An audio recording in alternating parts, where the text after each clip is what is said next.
77वें गणतंत्र दिवस की रात कर्तव्य पथ, north block, south block, Rashtrapati Bhavan और इंडिया गेट रोशनी से जगमगा उठे। दिन भर कर्तव्य पथ जाबाज वीरों की गर्जना से, भारत माता की जय के जयकारों से गूंजता रहा, तो वहीं रात में शानदार रोशनी से गुलजार हो उठा। गणतंत्र दिवस के मौके पर रात के वक्त देश भर की प्रसिद्ध इमारतें रोशनी से नहा गई। मुंबई के छत्रपति शिवाजी महाराज टर्मिनस को भी तिरंगे के रंग से सजाया गया, जिसमें अद्भुत छटा बिखेरी गई। 26 जनवरी को लेकर के आज राजपथ पर हेलीकॉप्टर के जरिए फूलों की बारिश की गई। तस्वीरें हेलीकॉप्टर के अंदर से ली गई, जिसमें राजपथ का नजारा देखकर बेहद खूबसूरत दिखा।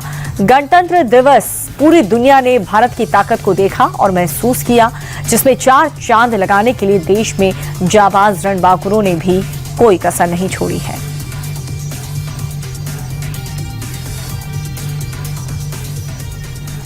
छब्बीस जनवरी के मौके पर देशभक्ति का एक असली जज्बा और जुनून हर बार की तरह इस बार भी अटारी वाघा बॉर्डर पर ही देखने को मिला।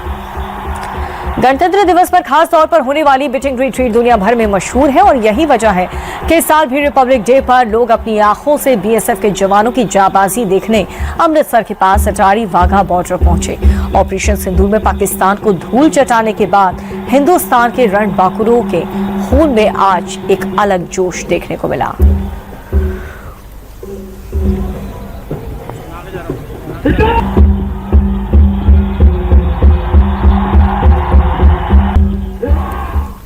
वाघा अटारी बॉर्डर पर देशभक्ति का अद्भुत दृश्य देखने को मिला। हिंदुस्तान के जय डेविल्स ने अपनी दमखम से सबका मन मोह लिया और आज के दिन बीटिंग रिट्रीट को देखने पहुंचे लोगों को डबल बोनस मिला है। मोटरसाइकिल पर इतना अद्भुत प्रदर्शन और इतना शानदार बैलेंस देखकर एक तरफ हिंदुस्तान के लोगों में जोश हाई हो रहा है, तो वहीं दूसरी तरफ पाकिस्तान के पसीने छूट रहे हैं।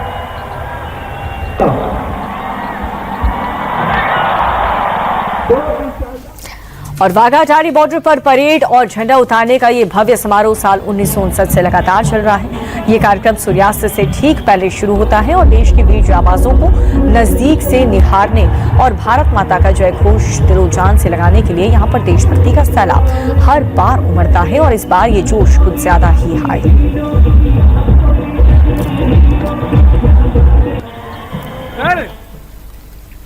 गणतंत्र दिवस पर वायुसेना के फ्लाई पास्ट में सुखोई 30 लड़ाकू विमान ने भी अपनी ताकत दिखाई है। सुखोई 30 भारतीय वायुसेना का सबसे शक्तिशाली और रीढ़ की हड्डी माने जाने वाला लड़ाकू विमान है और ये विमान हवा से हवा में युद्ध, हवा से जमीन पर हमला और समुद्री अभियान में सक्षम है। इसमें लगे थ्रस्ट वेक्टर कंट्रोल इंजन इसे हवा में बेहद मुश्किल कलाबाजी करने की शक्ति देती है। ऑपरेशन सिंदूर में पाकिस्तानी सेना के छक्के छुड़ाने वाले S-400 मिसाइल सिस्टम को पहली बार गणतंत्र दिवस की परेड में शामिल किया गया।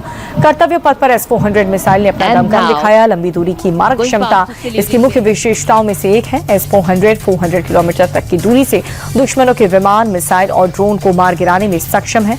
ये एक साथ कई लक्ष्य को ट्रैक करके नष्ट कर सकती है। कर्तव्य पथ पर ब्रह्मोस के आते ही तालियों की गड़गड़ाहट से लोगों ने स्वागत किया। ऑपरेशन सिंदूर के दौरान पाकिस्तान के मुख्य एयरबेस को ब्रह्मोस ने तबाह किया। ब्रह्मोस भारतीय सेना की सबसे तेज ऑपरेशन सुपरसोनिक क्रूज मिसाइल है और इसकी गति 3580 किलोमीटर प्रति घंटे, इसकी रेंज 400 किलोमीटर है और ये बेहद सटीकता के साथ लंबी दूरी के टारगेट को भेद सकता है। ऑपरेशन सिंदूर में इसने मारक क्षमता और सटीकता प्रूव की है। आकाश मिसाइल के कर्तव्य पथ पर उतरे ही लोगों ने हर्ष ध्वनि से इसका स्वागत किया।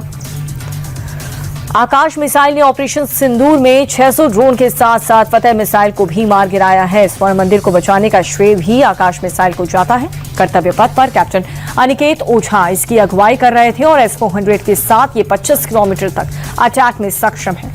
इसकी गति 3087 किलोमीटर प्रति घंटे और ये भारत की मजबूत हवाई सुरक्षा का महत्वपूर्ण हिस्सा है। गणतंत्र दिवस पर ऑपरेशन सिंदूर को हूबहू उतारा गया है। फ्लाई पास्ट के दौरान वायुसेना के फाइटर जेट्स ने आसमान में सिंदूर फॉर्मेशन बनाया और इस विशेष फॉर्मेशन में 2 रफाल, 2 MiG-29, 2 सुखोई 30 और 1 जैगुआर लड़ाकू विमान शामिल हुए और इसी फॉर्मेशन में पिछले साल भारतीय वायुसेना के फाइटर जेट्स ने पाकिस्तान के आतंकी ठिकानों को तबाह कर दिया था। गणतंत्र दिवस परेड समारोह के समापन की बात कर्तव्य पथ से ट्राई कलर बैलून नीले आसमान में आजादी, एकता और बढ़ते राष्ट्रीय गौरव का प्रतीक का एक शानदार नजारा देखने को मिला। For our visitors and foreign guests who've seen the parade for the first time, अगर आप नोएडा, ग्रेटर नोएडा या फिर जेवर एयरपोर्ट के पास रहते हैं तो ये खबर आपके लिए। यमुना प्राधिकरण जेवर एयरपोर्ट के पास चीन के युवा मार्केट की तर्ज पर international business and trade centre बनाया, जहां पर देश के सभी प्रमुख उत्पाद थोक दरों पर एक ही छत के नीचे मिलेंगे। एयरपोर्ट के पास मल्टीपर्पज हॉल बनाया जाएगा जिसमें cultural programme, award show, concert कराए जा सकें। अगर आप न्यू बिग कार लेने की प्लानिंग कर रहे हैं तो थोड़ा सा इंतजार कर लीजिए, क्योंकि मर्सिडीज से लेकर के ऑडी तक यूरोपियन कारें भारत में सस्ती हो सकती हैं। भारत और यूरोप संघ के बीच व्यापार को लेकर के बातचीत अब आखिरी चरण में है। भारत यूरोप से इंपोर्ट होने वाली कारों पर लगने वाले भारी भरकम टैरिफ में बड़ी कटौती करने की तैयारी कर रहा है। अब तक 110% तक कस्टम ड्यूटी लगती रही है और अब ये घट करके 40% हो सकती है। भारत में एआई से जुड़ी एक बड़ी खबर आई है, जिसमें एआई स्किल्स इंडेक्स में भारत टॉप पर जा पहुंचा।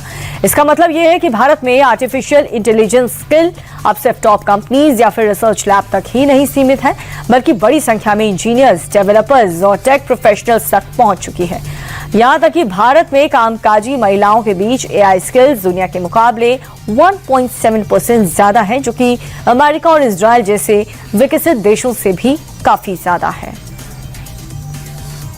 अपराध पर लगाम लगाने में बड़ी सफलता मिली है। 2024-25 में भारत से भागे 71 अपराधी विदेश से ट्रेस किए गए, जिनमें से 27 का वापस लाया जा चुका है। सीबीआई का ग्लोबल ऑपरेशन सेंटर विदेशी एजेंसियों के साथ मिलकर फरार अपराधियों की लोकेशन ट्रेस करता है और होम मिनिस्ट्री के साथ विदेश मंत्रालय को डेटा सौंपता है। एक रिपोर्ट के मुताबिक 1.9 लाख से अधिक खोए, चोरी हुए और रद्द भारतीय पासपोर्ट का डेटा इंटरपोल के डेटाबेस में अपलोड किया गया है।